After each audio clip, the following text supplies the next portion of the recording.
Good afternoon. This is October the 10th, Tuesday, 2023, and we are in MA second semester Creative Nonfiction class at the Central Department of English, TU Kirtipur. And today, this is the last class before Dasing, as you say. And you said, Divakar sir, tell us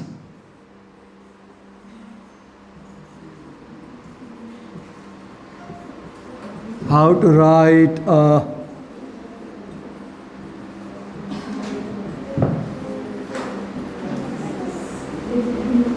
rhetorical analysis. Okay?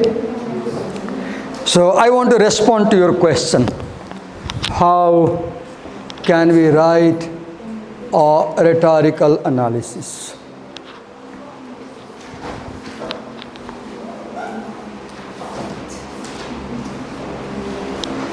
Okay, I'll tell the steps to follow. You can do that.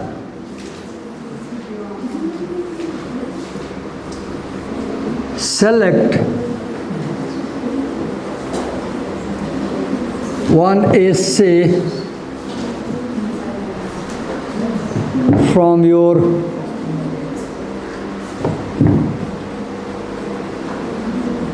course packet, from your course.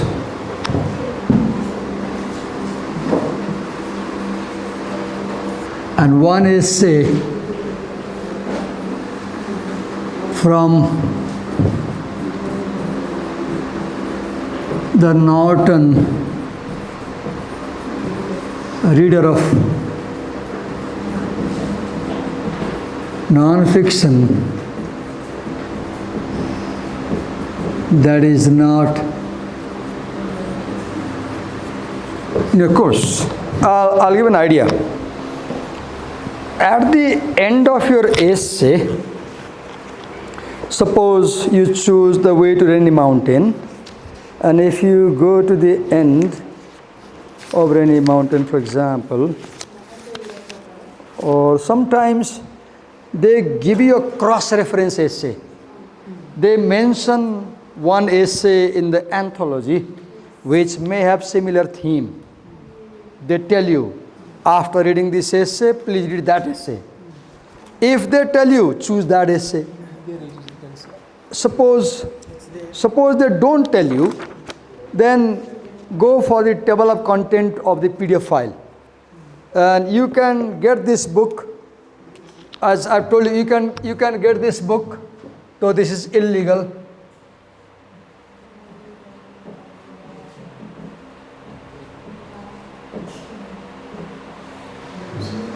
Do not download, you can read online, I guess, right? You can get this book over there. This is an illegal library, and it is unethical to download books illegally without paying for them.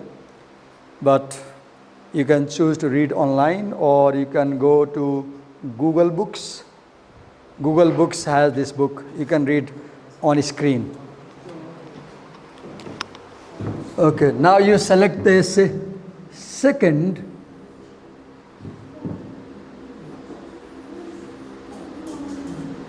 read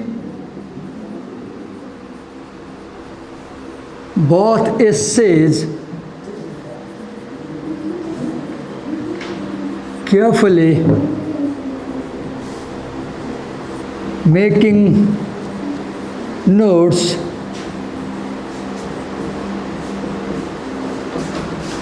to the following. So you will start reading. Nothing happens at university without reading. And the irony is that we are losing interest in reading. Read. Now, as you have your pen and note and you read, before you read, pay attention to these questions. Okay? And answer these questions reading the essay. So here I go with the questions.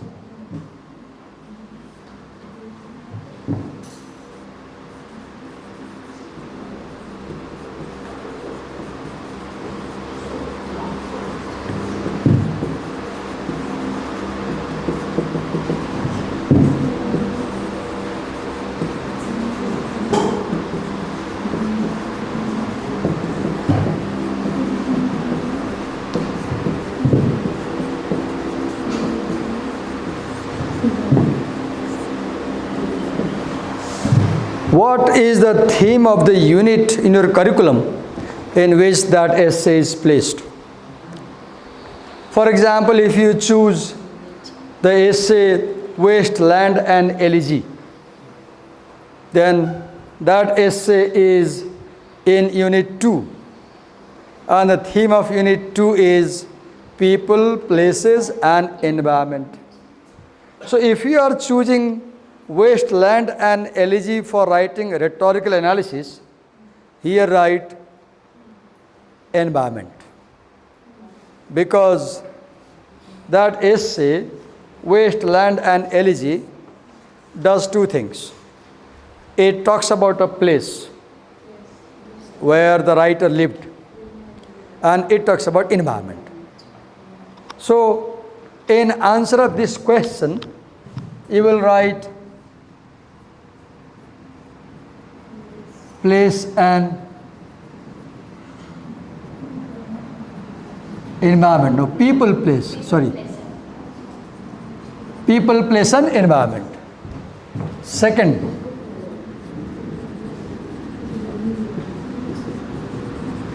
what is the title of the text? You will write two here, one from the course, one outside course. What is the title of the text? For example, Wasteland and Elegy. Just an example. Just an example.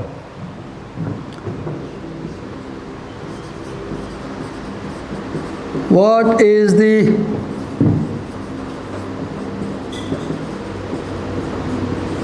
subject matter of the text?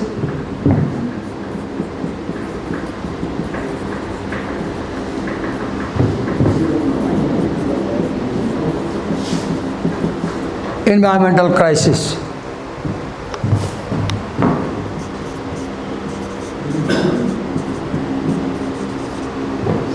Who is the writer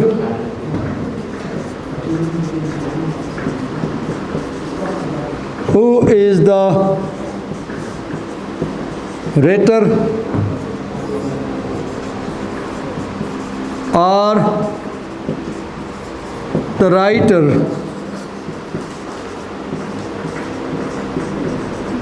and the writer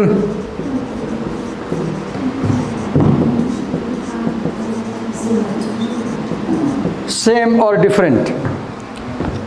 Are the writer and the writer same or different?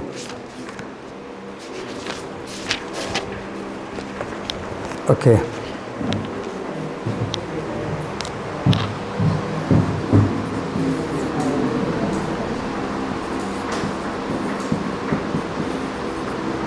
Who is the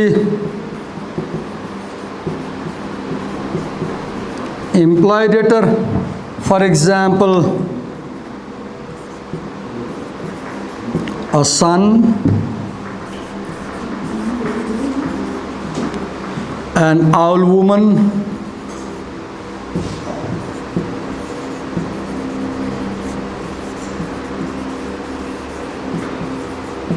a granddaughter,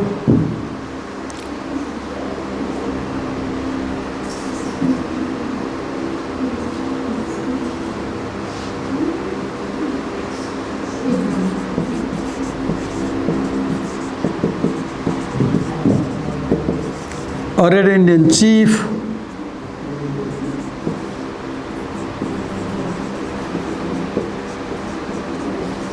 a town dweller. I brought examples from the 4 essays you have read. Coming home again. So one question. So can we do rhetorical analysis of poem also, or does it have to be of essay? You can do rhetorical analysis of anything. Anything literally, even this room. But Our top level, right? Not in my subject unless I allow you.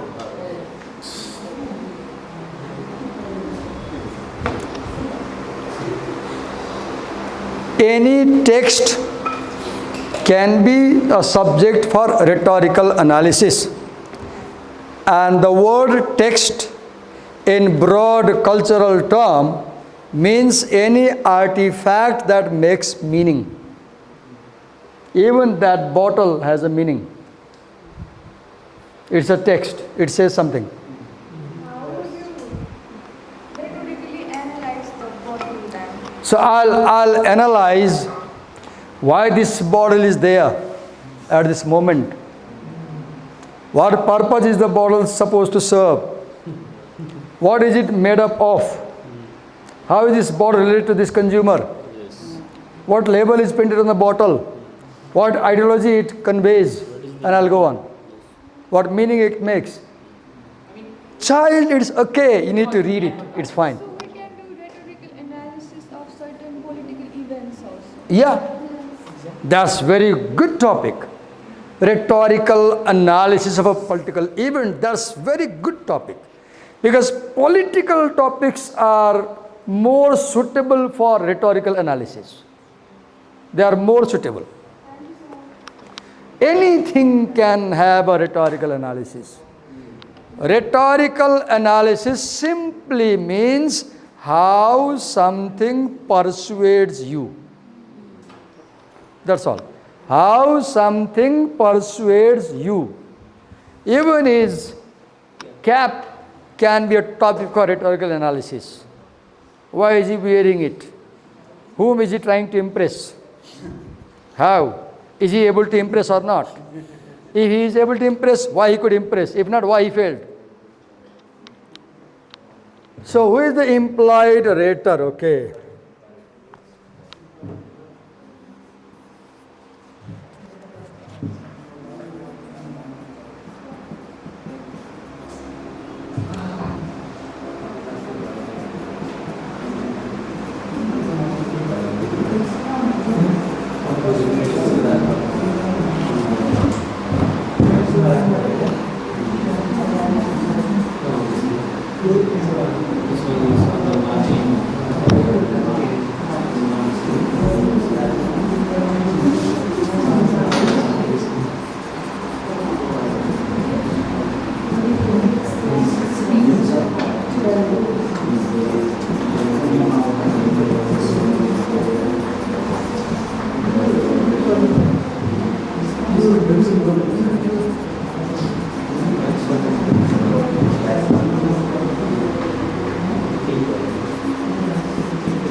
So what is the text or speech about?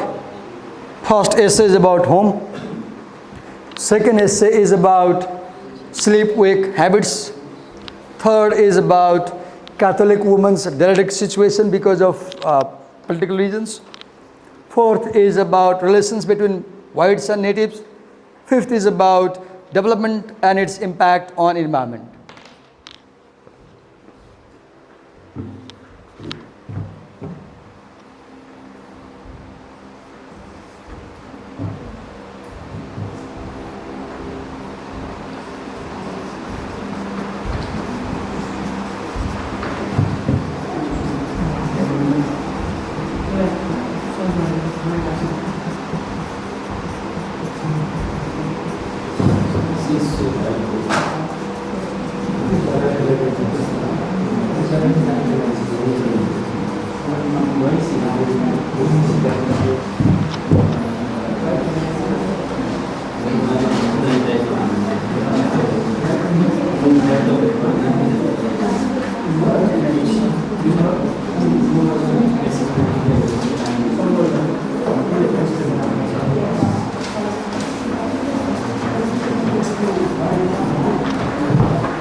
When you talk about a writer of a piece of writing, the problem with your course book is that it doesn't have author introduction. And when I prepare teaching you at home, I do internet search and prepare author introduction. Then I come to your class. For example, for the next essay that we're going to do now, I have here a very good author introduction. For example, look. Yeah.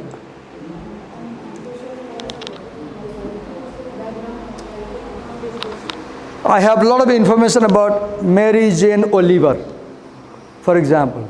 I collected this information from internet.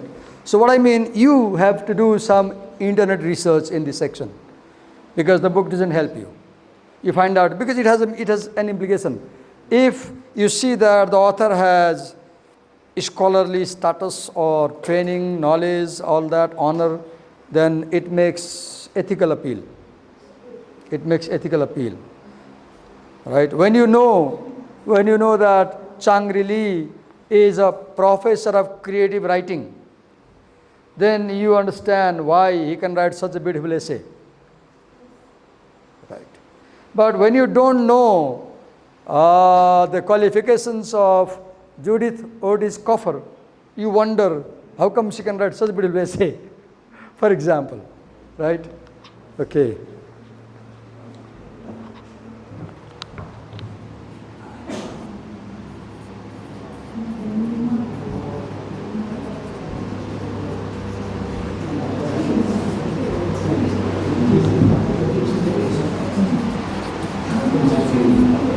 Who is the immediate addressee?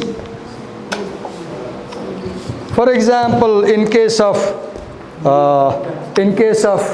the letter, the governor is the immediate addressee because he was right in front of the speaker. Doc Menard is the immediate addressee.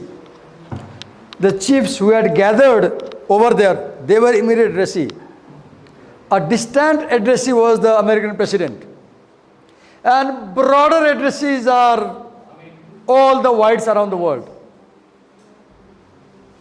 Right? Then, who is the immediate addressee?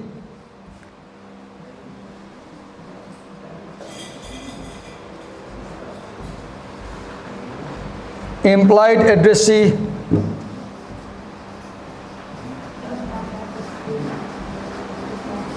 And actual reader.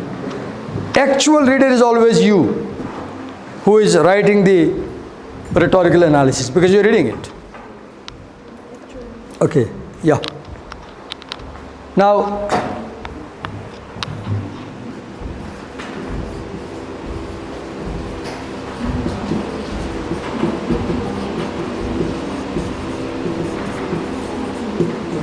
when was the piece written?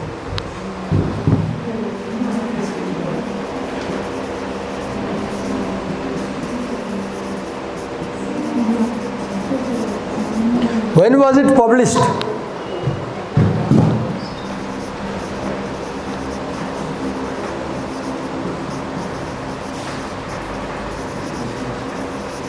Where was it published? For example, Chang-Ri Lee's essay was published in a family magazine, let's say The New Yorker. Whereas Fadiman's essay was not published in family magazine. It was published in an academic journal, The Scholar, The American Scholar. Fadiman's essay was published in the American Scholar, an academic journal. Whereas Chang-Ri Lee's essay was published in a city family magazine, The New Yorker. And when you understand the nature of the magazine or journal where it was published, you can make inferences about kind of audience it aims at. A journal like American Scholar no doubt aims at a scholarly audience. That's why Fadiman brings all scholarly authorities in a essay. Whereas a journal like The New Yorker is not supposed to aim at scholarly readers.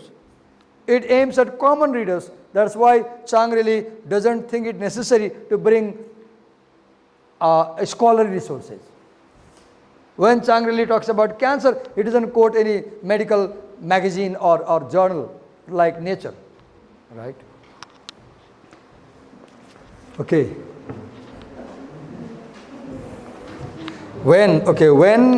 Now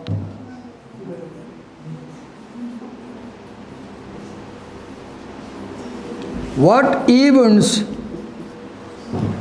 took place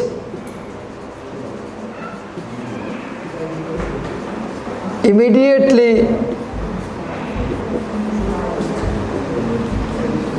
before the piece was written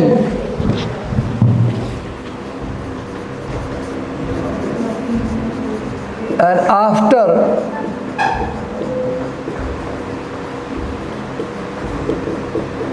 the piece was written. Now, the answer of this question many times is not given in the essay. Sometimes writer refer to the events surrounding the essay. Sometimes they do not refer. For example, Mary Jane Oliver, in her essay Waste, Land and Elegy, she mentions events taking place when she wrote the essay. Right? Even Chang really mentions certain things like the discrimination against Asian doctors. He mentions. Right? When was the piece written? What events took place immediately before the piece was written and after the piece was written? Okay. How were the cultural, political, economic,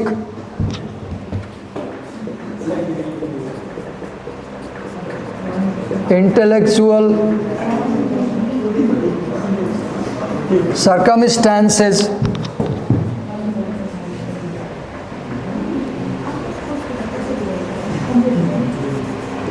surrounding the times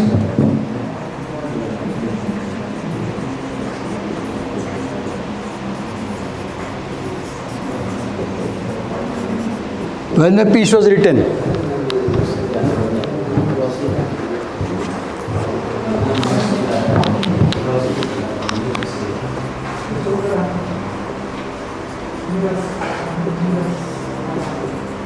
What values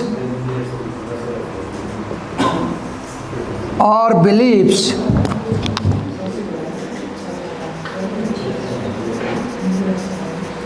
does the writer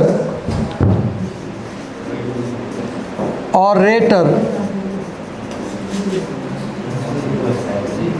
seem to hold?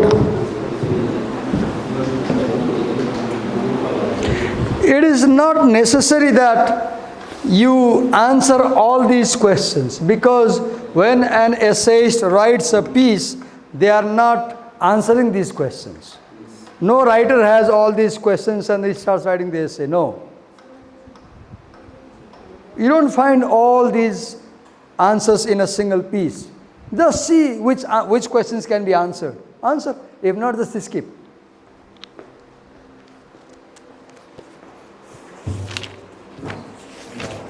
Okay. For your kind reference, if you have this book with you, I hope you have. If you go to page number 21, there is a sample rhetorical analysis you can read at home. There is a sample given. Page number 21. Yeah.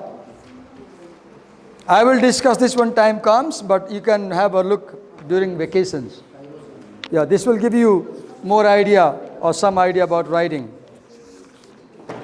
Okay. Then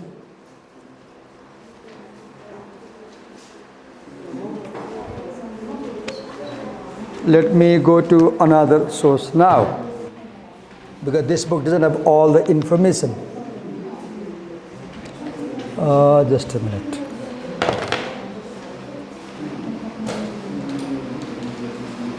Just a minute.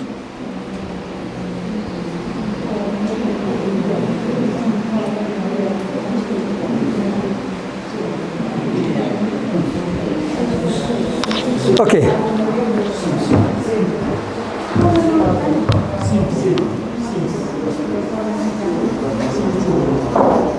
What is the genre of the piece?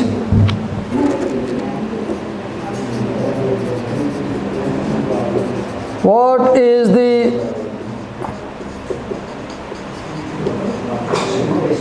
mode of writing?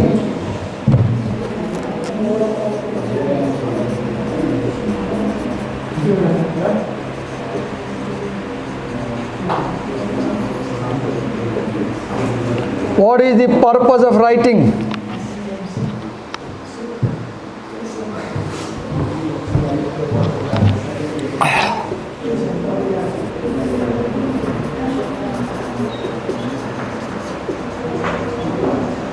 What argument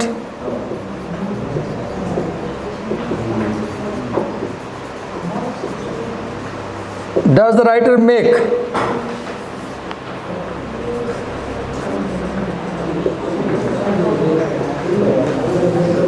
What is the theme, issue, or problem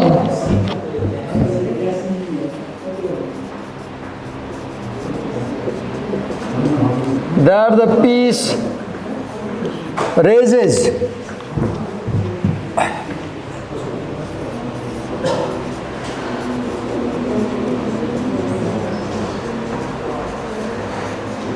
What is the exigence or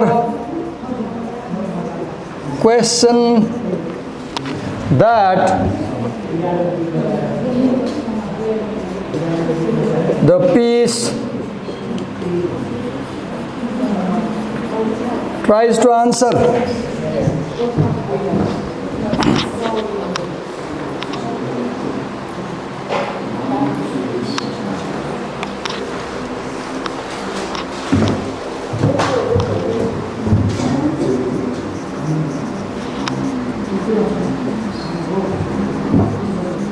What is the medium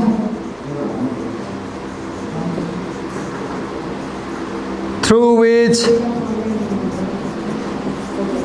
piece gets published? Print, online, what? Medium.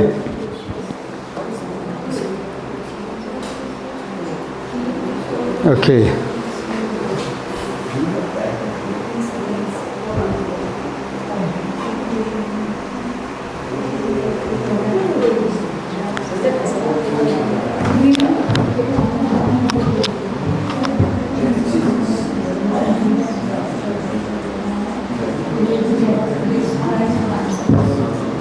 What is the context in which the piece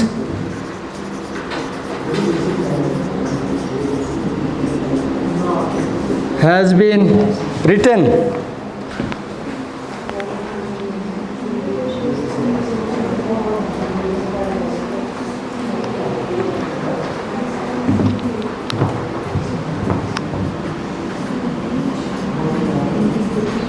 What appeals does the piece make?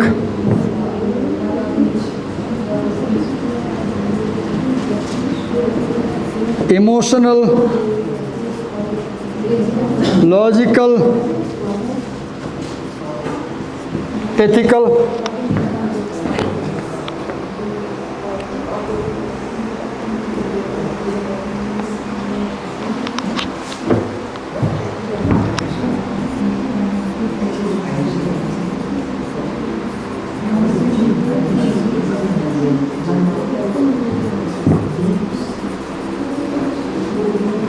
Detailed analysis of the argument.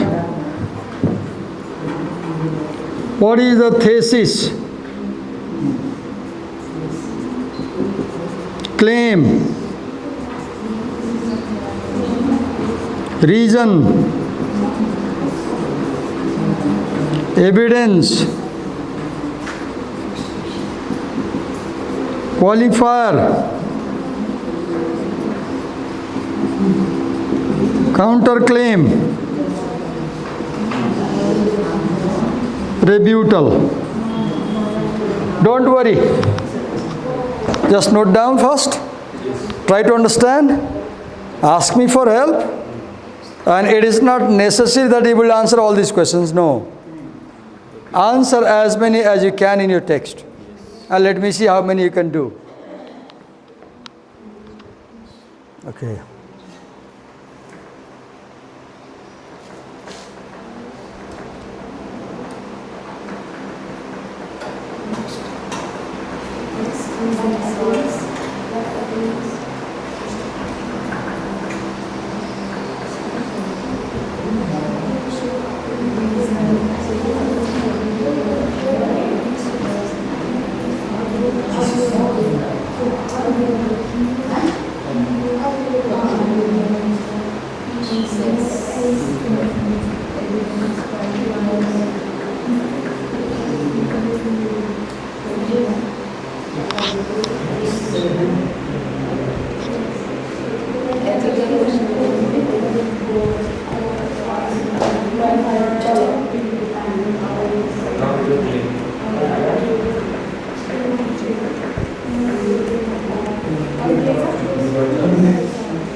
Rebuttal. R-E-B-U-T-T-L.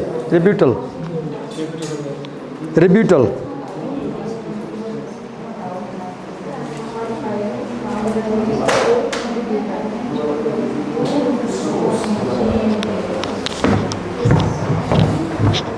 Twelve, 13.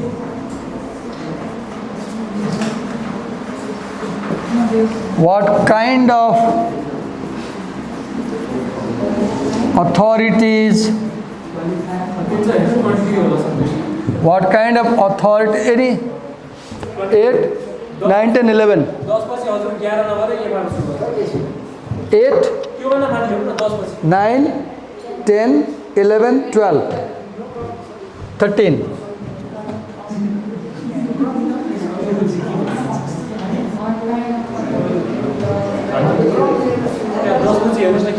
No problem, you make it. No problem.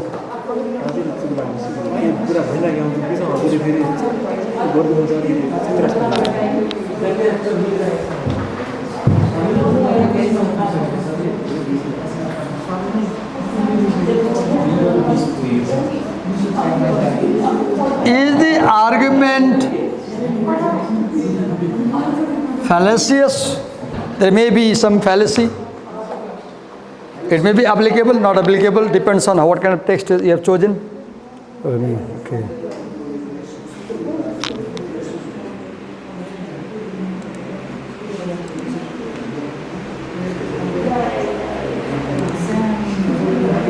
One minute.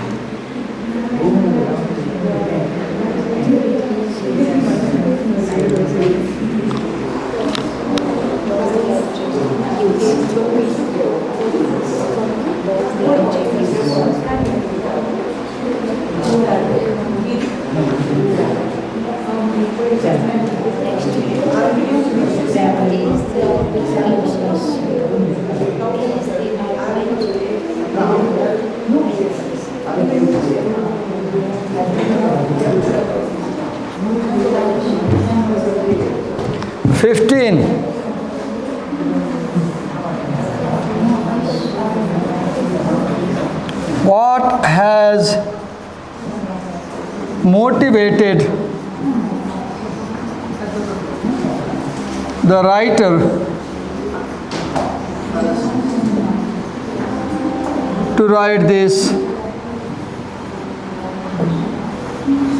piece? For example, Shangri-Li is motivated by the request of the magazine to write the piece. They requested him.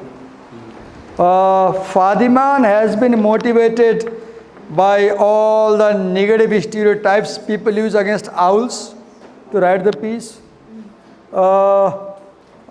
Judith Ortiz Coffer has been motivated by seeing the derelict condition of her grandmother to write the piece. She saw grandmother's suffering and she wrote the piece. Chief Seattle is motivated to deliver this speech because he wants to protest against the injustice that white people have committed.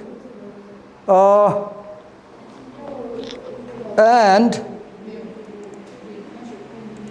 Mary Jane Oliver is motivated to write the essay because she is suffering from environmental pollution that is caused by the developmental works and changes going on in the city and town.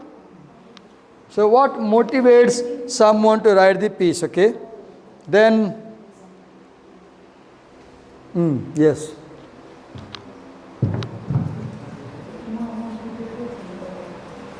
What kind of discourse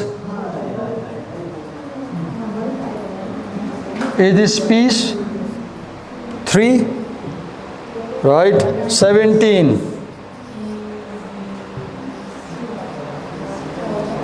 Does it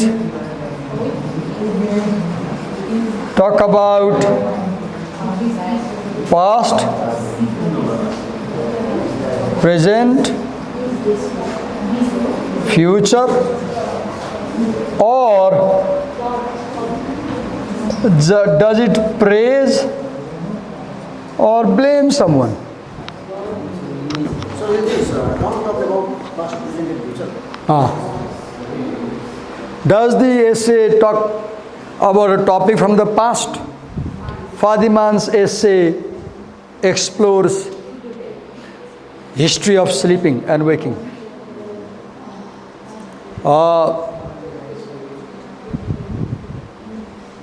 Judith Ortiz Coffer's essay explores our grandmother's past. So does the essay, for example, Chief Seattle's essay explores past, talks about the present situation, and also gives warning about future. If you go on destroying nature like this, native people will die, no doubt, but even whites will die. Okay? Then, okay. We talked about kairos, we talked about audience, talked about rhetor, right? And then, did I mention the word exigence anywhere? Have I mentioned? Yes, over there. Yeah. Okay.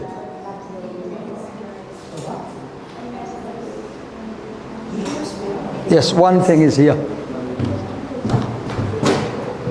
I wrote some where it is published, right? Yes. Which question has where was it published?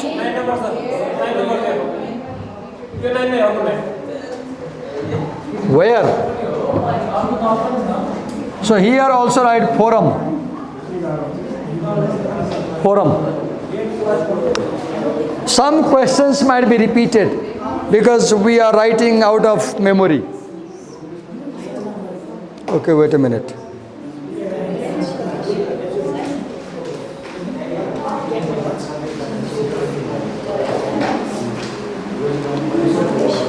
Okay, a difficult question. 17, 18. What is the ecology or network of relations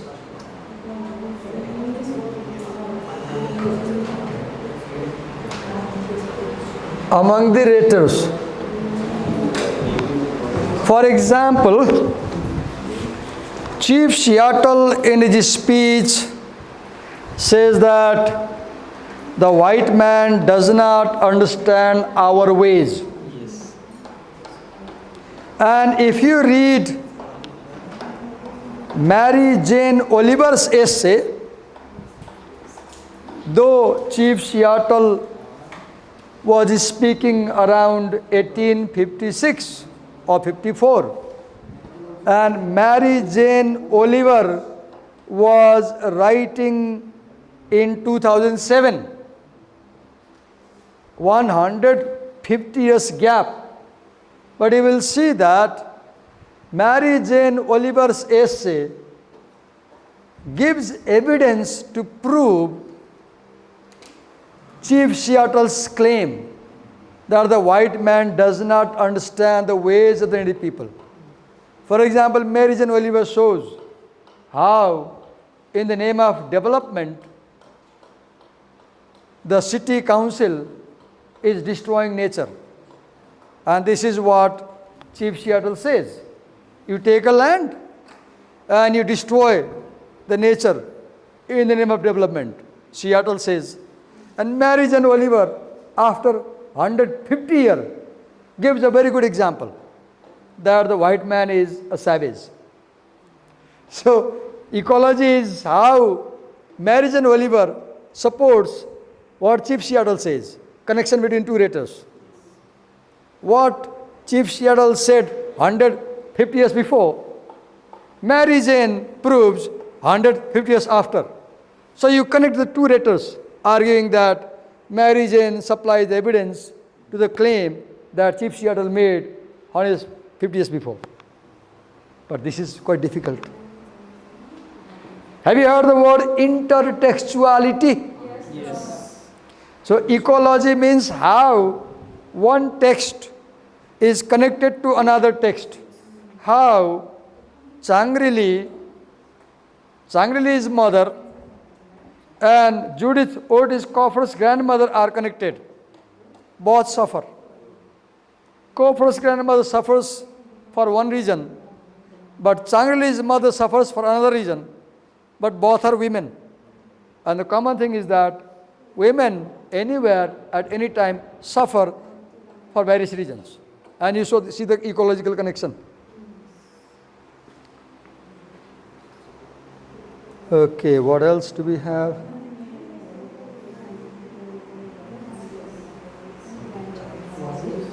Hmm. 18, 19.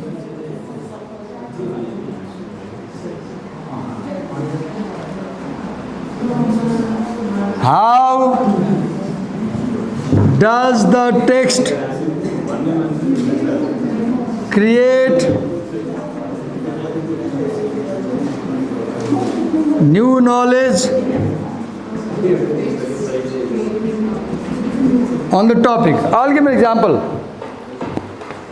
Judith Otis Coffer's essay More Room narrates the story of her grandmother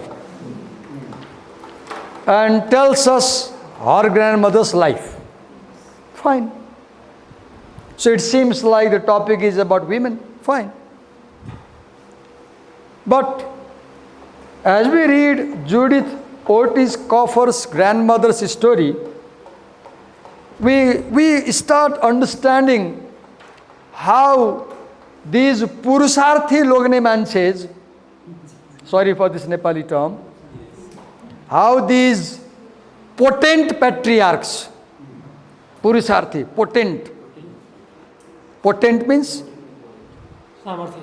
able to produce children, fertile, Bhagana. potent. Impotent means napunsak. So potent means punsak. Pumsa. How these potent Purush, potent masculine, makes the grandma pregnant every year, begets 10 to 12 children, and how the grandfather ruins her life physically. We read old knowledge, old knowledge. But by the time we reach paragraph 11, 12 of the essay More Room, we have new knowledge. What new knowledge? Judith Ortiz Coffer implicitly argues that Catholic religion is responsible for my grandmother's situation. And she argues indirectly that if my grandmother had access to birth control pills, she would not have to bear 12 children and she would not have to sacrifice grandfather's love. So what is the new knowledge? The new knowledge is we need to critically view the place of religion in women's life. New knowledge is we need to ensure the access of birth control for women to improve the situation. This is the new knowledge. The topic is women's situation. Old knowledge is women are, what word he uses? She uses one word, meaning that women are a machine for producing babies. There is a word, I forgot. She uses a word. Leave that, you can't find it right now, it will take time. Okay. So new knowledge, right? Then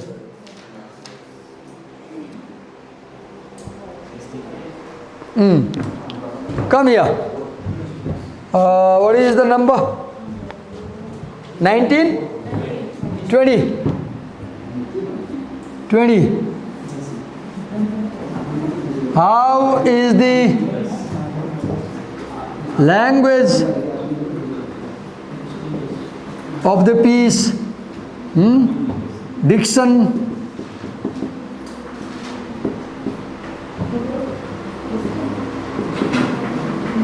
sentence structure,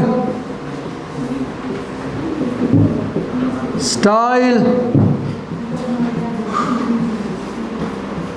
figures of speech. 21.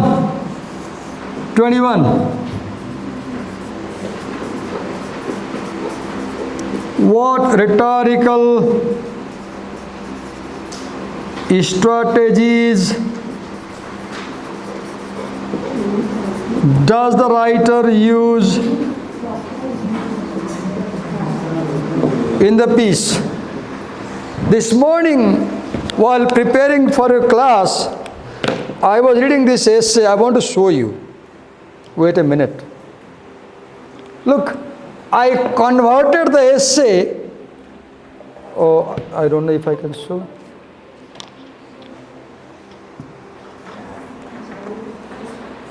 No, I can't. I'll display here. It's useless. Look, she shows, it's not in the book. I googled for pictures of the words. So dumping site, then if you go down,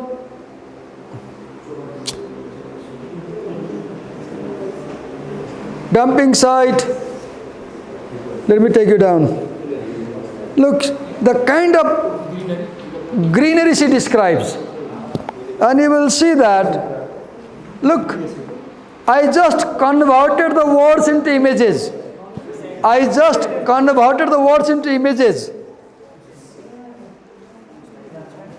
She talks about apple trees.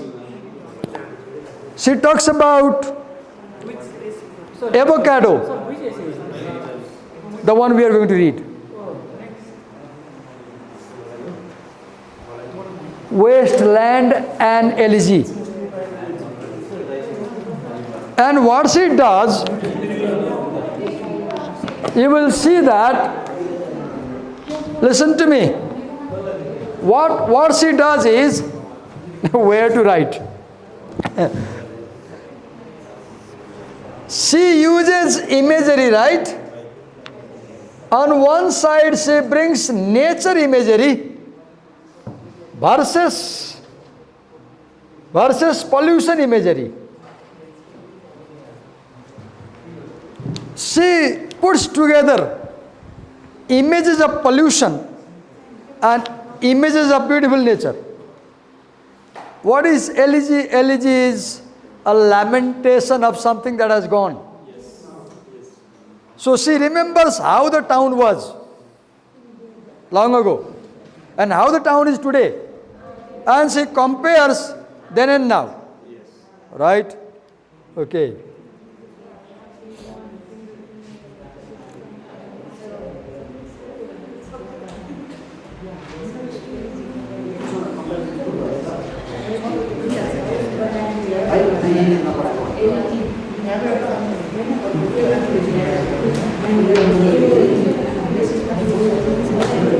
Okay.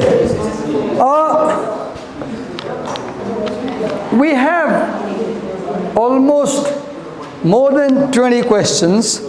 Please understand that I wrote those questions as I remember them without any pre-plan. You will have to reorder the questions.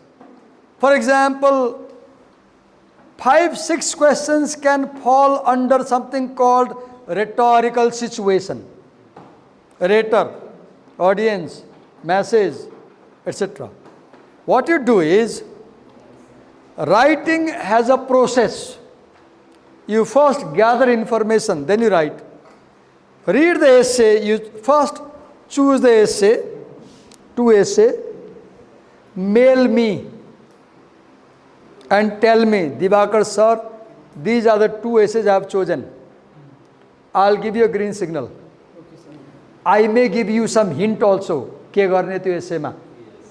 First, choose the essay and mail me. Divakar sir, these are the 2 writings I want to analyze, help me. Then I'll start helping you. Then start reading the essay. As you read the essay, make notes based on the questions. And send me the scanned copy of the notes. Sir, I've gone through the essay, here is my note. Then I will guide you how to revise. Though we can't meet physically in vacation, but you can be in touch with me through online medium. You can mail me and I'll go through. I'm free during vacation. I'll go through writing and send you back. So somebody has mailed me emails, right? I see that is a PDF copy. Could you kindly send me a document file so that I can copy the mails? Because I can't use a PDF copy to copy paste email address in my Hotmail account. So if you could send me document file, I'll be able to copy the email and talk to you. Wait a minute. Huh? Name of the anthology is? You said you will mail us then. Oh, the anthology, I said I'll mail you. It is unethical for a teacher to mail you books, 1. I'll encourage you to go to Google Books and read. Or the book is more than 100 MB, I guess.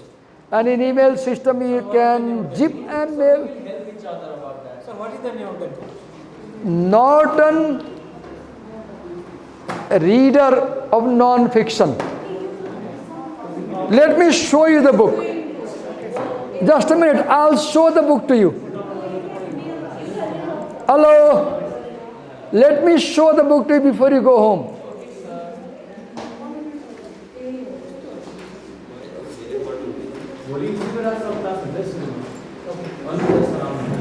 भोलि अलिक त sure आउनु sure हो मैले कुरा गरेँ ए भइहाल्यो त्यसो भए यही कुरा से in English.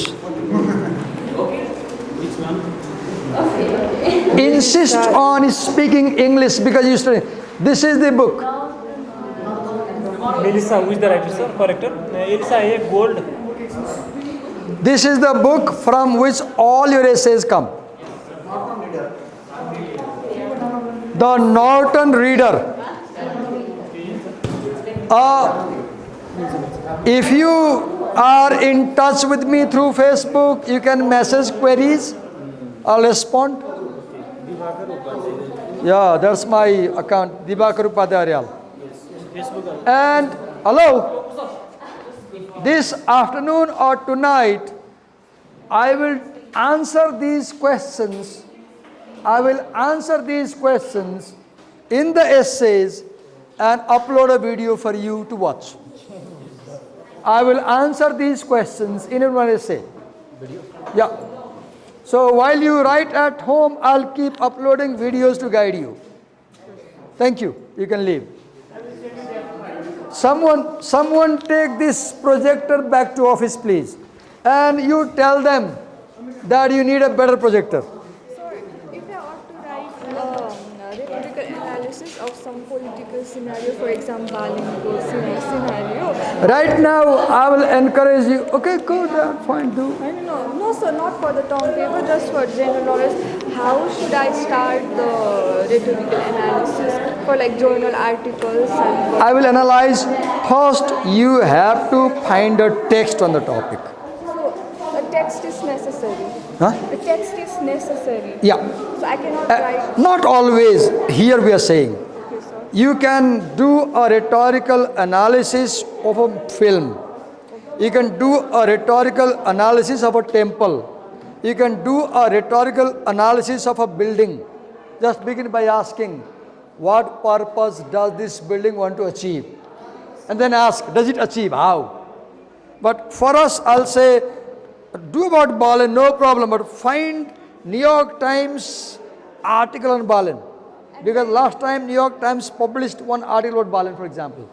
So, based on that text, I will have to give logic and to write Yes. rhetorical analysis. And once you find the text makes an argument about Balin.